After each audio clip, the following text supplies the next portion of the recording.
আসসালামু আলাইকুম রহমতুল্লাহি ওবরকাতুহু। আলহামদুলিল্লাহ, আজকে দুইটা খেজুর গাছ রোপণ করতেছি মালয়েশিয়াতে মসজিদের জায়গার মাধ্যমে। আলহামদুলিল্লাহ, খেজুর গাছগুলা সুন্দর।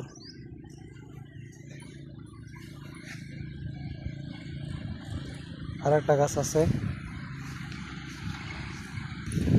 আগে আমি 25টার মতন খেজুর গাছ বানাইছিলাম। আমি ছুটিতে গেছিলাম, তার জন্য এই গাছগুলা লাগাইতে পারিনি। ওইগুলা লাগাইতে পারলে আজ অনেক সুন্দর সুন্দর হয়ে যেত। 4-5 বছর বয়স হয়ে যেত গাছগুলার।